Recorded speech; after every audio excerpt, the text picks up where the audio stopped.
Hi friends, എല്ലാവർക്കും rhythms വ്ലോഗ്സിലേക്ക് സ്വാഗതം. എല്ലാവരും സുഖമായിട്ടിരിക്കുന്നുണ്ടല്ലോ അല്ലേ? ഞാനും സുഖമായിട്ടിരിക്കുന്നു. ഇതെൻ്റെ ഒരു പുതിയ ചാനലാണ്. എല്ലാവരും വീഡിയോ കാണുക. വീഡിയോ കണ്ടിട്ട് ഇഷ്ടമാണെന്നുണ്ടെങ്കിൽ ലൈക്ക് ചെയ്യുക, കമൻറ്റ് ചെയ്യുക, ഷെയർ ചെയ്യുക, സബ്സ്ക്രൈബ് ചെയ്യുക. ഇനി നമ്മൾക്ക് വീഡിയോയിലേക്ക് പോകാം. ഇതിപ്പം സമയം ഒരു 6:30 ആയിട്ടുണ്ട്. രാവിലെ എഴുന്നേറ്റപ്പോൾ മുതലേ നല്ല മഴയാണ്. രാത്രിയിലൊക്കെ ചെറുതായിട്ടൊക്കെ മഴയുണ്ട്. സ്ട്രീറ്റ് ലൈറ്റൊക്കെ തന്നെ കാണാം, രാവിലത്തെ ആ ഒരിത് കാണാൻ പറ്റുന്നുണ്ട്. അപ്പം നമ്മൾ രാവിലെ കുറച്ച് നേരം മഴയൊക്കെ കണ്ട് റിലാക്സ് ആയിട്ട് ഇരിക്കാമെന്ന് വിചാരിക്കുന്നു. സാധാരണ ദിവസങ്ങളിൽ അതൊന്നും പറ്റത്തില്ല.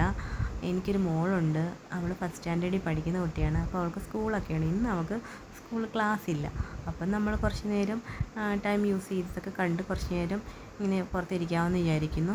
അപ്പോൾ അതുകൊണ്ട് നന്നായിട്ട് മഴയൊക്കെ പെയ്യുന്നുണ്ട്. നമ്മൾ കുറച്ച് മഴ പെയ്താൽ പെട്ടെന്ന് വെള്ളം നിൽക്കുന്നൊരു സ്ഥലമാണ്. അപ്പോൾ അതുകൊണ്ട് കുറച്ച് മഴയൊക്കെ തന്നെ ആകുമ്പോഴത്തേക്ക് ചെറിയ വെള്ളമൊക്കെ ആയി വരുന്നുണ്ട്. അപ്പം നമ്മളങ്ങനെ ഇരുന്ന കൂട്ടത്തിൽ മോളിങ്ങനെ പറഞ്ഞ്, അമ്മേ നമുക്കൊന്നൊരു ചിക്കൻ സ്റ്റൂ ഉണ്ടാക്കാമല്ലോ എന്ന്. അപ്പം ഞാൻ പറഞ്ഞു ഓക്കെ ഉണ്ടാക്കാം. അപ്പോൾ ചിക്കൻ സ്റ്റൂവിന് ആവശ്യമുള്ള സാധനങ്ങളൊക്കെയാണ് നമ്മൾ എടുത്തു വെച്ചിരിക്കുന്നത്. ചെറിയ ഉള്ളി, കാഷ്യൂനട്ട്, ഇഞ്ചി, പച്ചമുളക്, വേപ്പില ഒക്കെ. അപ്പം ഞാനിവിടെ ഒരു 250 ഗ്രാം ചിക്കനാണ് എടുത്തേക്കുന്നത്. അപ്പോൾ അതിനാവശ്യമുള്ള സാധനങ്ങൾ ചേർത്തിട്ട് ഞാനൊന്ന് മാരിനേറ്റ് ചെയ്ത് വെക്കാനാണ് എടുത്ത് വെച്ചിരിക്കുന്നത്. ചിക്കൻ, അത് കുറച്ച് ഉപ്പിട്ട് കൊടുക്കുക, പിന്നെ കുറച്ച് മഞ്ഞൾപ്പൊടി, അതിന് ശേഷം കുറച്ച് കുരുമുളക് പൊടിയും കൂടി ഇട്ട് കൊടുക്കണം. എന്നിട്ട് നമ്മൾ നന്നായിട്ടത് മാരിനേറ്റ് ചെയ്ത് വെക്കണം. നമ്മൾ ഒരുപാട് മസാലാസൊന്നും ഇതിന് ആഡ് ചെയ്യുന്നില്ല. നമ്മൾ ലൈറ്റായിട്ട്, ചെറിയ കുട്ടികളുള്ളതുകൊണ്ട് ഒരുപാട് എരിവും ഒന്നുമില്ല, നൈസായിട്ട് വെച്ച് എടുക്കുന്നതേ ഉള്ളൂ. അപ്പം നമുക്ക് കുറച്ച് കാഷ്യൂനട്ടിൻ്റെ പേസ്റ്റാക്കി തേങ്ങാപ്പാൽ ആക്കി വെച്ചിട്ടുണ്ട്. അപ്പം നമ്മൾ ഒരു പാൻ എടുക്കുക, അതിൽ കുറച്ച് എണ്ണ ഒഴിക്കുക, കടുക് പൊട്ടിക്കുക. ചെറിയ ഉള്ളിയാണ് സ്റ്റൂവിനിടുന്നത്. ചെറുള്ളി ഇട്ട് അതൊന്ന് വഴറ്റി കൊടുക്കുക. അതിന് ശേഷമാണ് നമ്മൾ ഓരോരോ അതിലേക്ക് ആവശ്യമുള്ള സാധനങ്ങൾ ഇട്ട് കൊടുക്കുക. നന്നായിട്ടൊന്ന് ഇത്തിരി കൂടി ഒന്ന് ചെറുള്ളി ചെറുള്ളി ഇടുമ്പം നല്ല ടേസ്റ്റാണ് കറികൾക്ക്. അതുകൊണ്ട് ചെറുള്ളി ഇട്ട് തന്നെ സ്റ്റൂ വെക്കണം. അപ്പം ഞാൻ ഈ ചെറുള്ളി ഒന്ന് വഴഞ്ഞ് വരാൻ വേണ്ടിയിട്ട് വെയിറ്റ് ചെയ്യുവാണ്. നന്നായിട്ടിങ്ങനെ ചെറിയൊരു കളർ ചേഞ്ചൊക്കെ ആയി വരുന്നുണ്ട്. അതിലേക്ക് നമ്മൾ ആവശ്യമുള്ള സാധനങ്ങളെല്ലാം എടുത്ത് വെച്ചിട്ടുണ്ടല്ലോ. അപ്പോൾ കുറച്ച് ഇഞ്ചി ഞാൻ ചെറുതായിട്ട് കൊത്തി അരിഞ്ഞിട്ടുണ്ട്. ആ ഇഞ്ചിയും കൂടി ഇട്ട് കൊടുത്ത്, ഇഞ്ചിയുടെ ടേസ്റ്റും എപ്പോഴും സ്റ്റൂവിന് ചെറുള്ളി, ഇഞ്ചി, കുരുമുളകിൻ്റെ ടേസ്റ്റും ആണ് നിൽക്കേണ്ടത്. കുരുമുളകും ചെറിയ ചുമന്ന പച്ചമുളകുമാണ് ഇട്ട് കൊടുക്കുന്നത്. കുറച്ച് എരിവ് മതിയുള്ളത് കൊണ്ട് നമ്മൾ ചെറിയ കുട്ടികൾക്ക് കഴിക്കേണ്ട രീതിയിലാണ് ഇവിടെ സ്റ്റൂ വെക്കുന്നത്. കുറച്ച് പച്ചമുളകും കൂടെ ഇട്ട് കൊടുക്കുന്നുണ്ട്. 4 പച്ചമുളക് എടുത്തിട്ടുണ്ട് ഞാൻ. അതൊന്ന് വഴറ്റിയെടുക്കുക.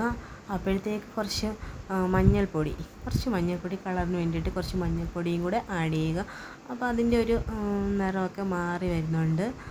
അപ്പോൾ ചെറുതായിട്ട് ഇന്ന് ഒരു മഞ്ഞ കളറിലോട്ട് ഇത് മാറുന്നുണ്ട്. കുറച്ച് വഴറ്റണം. അതിലേക്ക് കുറച്ച് കുരുമുളക് പൊടി ഇട്ട് കൊടുത്ത് നല്ലതായിട്ട് കുരുമുളകിൻ്റെ ഫ്ലേവർ നന്നായിട്ട് നിൽക്കണം സ്റ്റൂവിൽ. അതിന് വേണ്ടിയിട്ടാണ് ഇത് ഇട്ട് കൊടുക്കുന്നത്. അപ്പോൾ അല്ലെന്നുണ്ടെങ്കിൽ നമ്മൾ തേങ്ങാപ്പാൽ ഒഴിച്ച് കൊടുക്കുമ്പോഴത്തേക്ക് ഒട്ടും എരിവ് തോന്നത്തില്ല. അപ്പം നമ്മൾ കുറച്ച് കുരുമുളക് പൊടിയും കൂടെ ഇട്ട് കൊടുത്തു. നന്നായിട്ട് കുറച്ച് മസാലപ്പൊടി, ഗരം മസാലയാണ് നമ്മൾ വീട്ടിൽ പൊടിക്കുന്ന ഗരം മസാലപ്പൊടി 1 സ്പൂണാണ് ഞാൻ ഇട്ട് കൊടുത്തത്. പിന്നെ ശകലം കൂടെ ഒരു 1/2 സ്പൂണും കൂടി വീണ്ടും ഇട്ട് കൊടുത്തു.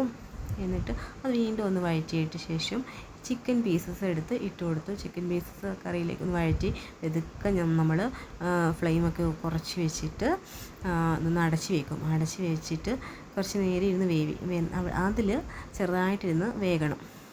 അപ്പോൾ ഞാനിതൊന്ന് സെറ്റൊക്കെ ചെയ്തു. ഇങ്ങനെ ഒതുക്കിയെല്ലാം വെക്കുവാണ്. എന്നിട്ട് ഒരു തുണ്ട് കറിവേപ്പില ഇട്ട് കൊടുത്തു. നാടൻ കറിയുടെ കൂടെയും കറിവേപ്പില അറിയാമല്ലോ, ഞാൻ പറയേണ്ട ആവശ്യമില്ലല്ലോ. കറിവേപ്പില നല്ല സ്വാദാണ് കറികൾക്കെല്ലാം ഇടുന്നത്. അപ്പം ഞാനിതെല്ലാം കൂടെ ഒന്നുകൂടി മിക്സ് ചെയ്യുവാണ്. എല്ലാം കൂടി മിക്സ് ചെയ്തെടുത്ത് വെക്കുകയാണ്. ഞാൻ ഒരു കയ്യിലാണ് വീഡിയോ എടുക്കുന്നത്. അപ്പോൾ അതിൻ്റേതൊരു ഇതെൻ്റെ വീഡിയോസിൽ വരാം. എന്നിട്ട് ഞാനൊരു പാത്രം വെച്ച് ഇതിൻ്റെ അടപ്പ് മൂടി വെച്ചിട്ട് അടച്ച് വെച്ചു. ഇനി നമുക്ക് കുറച്ച് നേരം അങ്ങനെ ഇരുന്ന് വേകണം. അല്പനേരത്തിന് ശേഷം നമുക്ക് തുറന്ന് നോക്കുമ്പോൾ അതിൻ്റെ പാകം അനുസരിച്ച് നമുക്ക് വേണമെന്നുണ്ടെങ്കിൽ എന്തെങ്കിലും മസാലാസ് ഇടണമെന്നുണ്ടെങ്കിൽ ഇട്ട് കൊടുക്കാം. അപ്പം നമ്മുടെ ഒരു സമയം കഴിഞ്ഞ് ഒരു അരമണിക്കൂറിൽ കൂടുതലായി നമ്മൾ ചിക്കൻ വെച്ചിട്ട്. അപ്പോൾ ചിക്കൻ അത്യാവശ്യം നന്നായിട്ട് വെന്തിട്ടുണ്ട്, ഇലയിൽ നിന്നൊക്കെ വിട്ട് വന്നിട്ടുണ്ട്. ചിക്കനും ചെറുള്ളിയും ഇഞ്ചിയുടെ മണമൊക്കെ നന്നായിട്ട്, ഇഞ്ചിയും കുരുമുളകിൻ്റെയും മണം നന്നായിട്ട് വരുന്നുണ്ട്. നന്നായിട്ട് ഞാനപ്പോൾ എടുത്ത് വെച്ചിരുന്ന കാഷ്യൂനട്ട് അരച്ച് നല്ല പേസ്റ്റാക്കി വെച്ചിട്ടുണ്ടായിരുന്നു.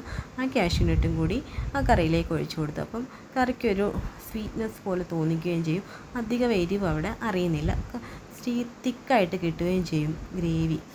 അപ്പം ഒരുപാട് കുഞ്ഞുങ്ങളൊക്കെ ഉള്ളതുകൊണ്ട് ഒത്തിരി ഭയങ്കര സ്പൈസി ആയിട്ടല്ല ഉണ്ടാക്കുന്നത്, എന്നാലും ടേസ്റ്റ് കിട്ടുകയും വേണം. അത്യാവശ്യം സ്പൈസി അല്ലാതിരിക്കാനും വേണം. അതിന് വേണ്ടിയിട്ടാണ് ഇച്ചിരി കാഷ്യൂനട്ട് അരച്ച് ചേർത്തത്. അതിലേക്ക് ഞാൻ കുറച്ച് കറിവേപ്പില, എനിക്ക് ഭയങ്കര ഇഷ്ടമാണ് കറികൾക്കെല്ലാം കറിവേപ്പില ഇടുന്നത്. അതുകൊണ്ട് നന്നായിട്ടൊരു 2 തണ്ട് കറിവേപ്പിലയും കൂടി ഇട്ട് കൊടുത്തു. അതും ഒന്ന് നന്നായിട്ട് മിക്സ് ആക്കുകയാണ്. അത് കഴിഞ്ഞിട്ട് നന്നായിട്ടൊന്ന് മിക്സ് ചെയ്തെടുക്കണം. മിക്സ് ചെയ്ത് കൊടുത്തുകൊണ്ടിരിക്കുകയാണ് അവിടെ.